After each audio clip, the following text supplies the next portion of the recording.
किसी ने बड़े कमाल की बात कही है कि परमात्मा ने हमें आंखें दी हैं दुनिया देखने के लिए, लेकिन वो खुद बंद आंखों से दिखाई देते हैं। एक बहुत छोटी सी कहानी है। एक राजा जो कि भगवान का बहुत बड़ा भक्त था, लगातार ध्यान पाठ पूजा करता रहता था। एक दिन भगवान ने प्रसन्न होकर के उसे दर्शन दे दिया। प्रभु के दर्शन पाकर के राजा धन्य हो गया। उसने कहा कि प्रभु आप साक्षात पधारे हैं। भगवान ने कहा मैं तुम्हारी भक्ति से प्रसन्न हूं, बताओ तुम क्या चाहते हो, क्या मांगना चाहते हो, मांग लो।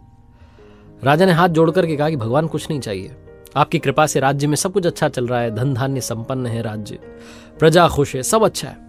बस एक इच्छा मन में थी, आपने आज मुझे दर्शन दे दिए, क्या आप मेरी पूरी प्रजा को भी दर्शन दे देंगे? बहुत अच्छे लोग हैं मेरे राज्य के।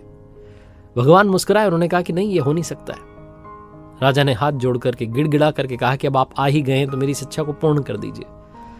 मैं चाहता हूं कि प्रजा में जितने लोग हैं सब आपके दर्शन करें। वो जिद पर अड़ गया राजा। भगवान जो थे और खड़े हुए थे, उन्होंने कहा मुस्कुराते हुए कि ठीक है भाई, तुम्हारी इच्छा है। भक्त की जिद थी, माननी पड़ी।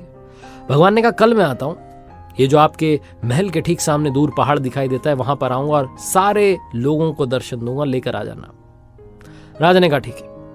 भगवान ये कहकर के अंतर ध्यान हो गए। राजा ने मंत्री को बुलाया, ढिंडोरा पिटवा दिया, राज्य में घर घर जाकर के बता दिया कि कल सुबह सबको आना है और राजा साहब के साथ चलना है भगवान के दर्शन करने के लिए।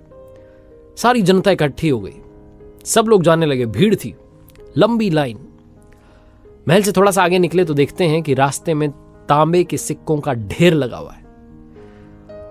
उस पब्लिक ने जब ये देखा कि तांबे के सिक्कों का ढेर लगा हुआ है, आधे लोग भगे उस सिक्के के ढेर की तरफ, कुछ फटाफट से उठा लेते हैं जितने मिल जाए। राजा बहुत ज्ञानी था, वो समझ गया कि खेल है। उसने कहा लोगों से कि मत जाओ, भगवान के दर्शन करने चल रहे हैं, कहां इन मोह माया में फंस रहे हो। 50% पब्लिक गायब हो गई। राजा चलने लगा, उसने कहा चलो छोड़ो, जो गए जो गए। पीछे पलट के देखता तो उसे लगा कि अभी भी आधी जो जनता है मेरे साथ है, मेरे राज्य में पाठ पूजा करने वाले लोग हैं, अच्छे लोग हैं, इन्हें दर्शन मिल जाएंगे, कोई बात नहीं। थोड़ा आगे चले तो चांदी के सिक्कों का ढेर दिखाई दिया। अब की बार फिर से जो 40% पब्लिक थी वो भग गई। चांदी के सिक्के इकट्ठे करने लगे, लोग भर भर के ले जाने लगे। राजा ने कहा अरे क्या कर रहे हो, भगवान बार बार दर्शन नहीं देंगे। लोगों ने कहा वो ठीक है, लेकिन ये चांदी का सिक्कों का ढेर भी बार बार नहीं दिखेगा। आधे लोग वहां भी गायब हो गए।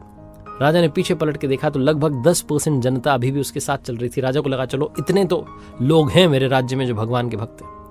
थोड़ा और आगे चले तो अब रास्ते में सोने के सिक्कों का ढेर दिखाई दिया। अब ये जो साथ में चल रहे थे ये भी गायब हो गए, पहुंच गए सोने के सिक्कों के ढेर के पास, भर भर के सिक्के ले जाने लगे। राजा और रानी बचे जो चल रहे थे।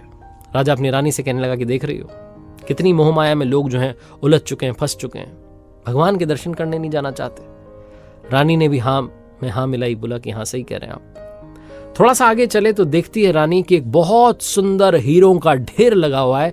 अब रानी से भी नहीं रहा गया, रानी भी भागी और हीरे इकट्ठे करने लगी। राजा जो था अब अकेला ही चला जा रहा था उस पहाड़ की तरफ, विरक्त मन से। उसे लगा क्या है ये दुनिया। राजा पहुंचा उस पहाड़ पर जहां भगवान ने कहा था दर्शन देंगे। साक्षात प्रभु प्रतीक्षा कर रहे थे।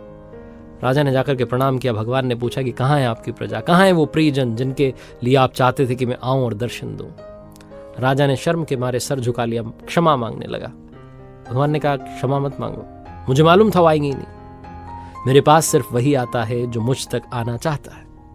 जो मटेरियलिस्टिक चीजों में, भौतिक वस्तुओं में उलझा हुआ है वो कभी प्रभु का दर्शन कर ही नहीं सकता। जब तक मोह माया में उलझे रहेंगे तब तक वहां नहीं पहुंच पाएंगे, वरना प्रभु तो अपने भक्तों के लिए प्रतीक्षा कर ही रहे होते हैं। एक बार फिर से वही बात जो अक्सर आपसे कहता हूं, कर दिखाओ कुछ ऐसा कि दुनिया करना चाहे आपके जैसा ही हो।